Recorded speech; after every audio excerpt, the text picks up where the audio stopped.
హైదరాబాద్ శంషాబాద్ అంతర్జాతీయ విమానాశ్రయంలో suicide bomb ఉందంటూ మెయిల్ ఒకటి కలకలం సృష్టించింది.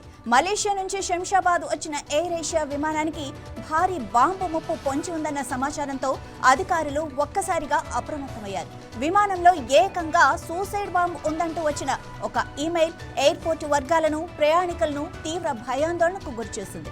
శంషాబాద్ ఎయిర్పోర్ట్ కస్టమర్ కేర్ కు బెదిరింపు మెయిల్ అందినట్లుగా తెలుస్తోంది. ఇక విమానంలో ఆత్మాహుతి బాంబర్ ఉన్నాడన్న సమాచారం రావడంతో సిఐఎస్ఎఫ్ బలగాలు, ఇక బాంబ్ డిస్పోజబుల్ స్క్వాడ్ తక్షణమే రంగంలోకి దిగాయి. మలేషియా నుంచి వచ్చిన ఎయిర్ ఏషియా విమానం శంషాబాద్ లో ల్యాండ్ అయిన వెంటనే ఐసోలేషన్ పేకు తరలించారు. ఇక ప్రయాణికులందరినీ సురక్షితంగా కిందకు దించిన అధికారులు విమానంతో పాటు వారి లగేజీని కూడా బాంబ్ స్క్వాడ్, స్నిపర్ డాగ్ సహాయంతో అంగుళం ముమ్మరంగా తనిఖీలు నిర్వహించారు. చివరకు విమానంలో బాంబు లేదని అధికారులు తేల్చారు. దీంతో అంతా ఊపిరి పీల్చుకున్నారు. అయితే బెదిరింపు మెయిల్ చేసిన వారి ఆచూకీ తెలుసుకునేందుకు పోలీసులు విచారణ చూస్తున్నారు.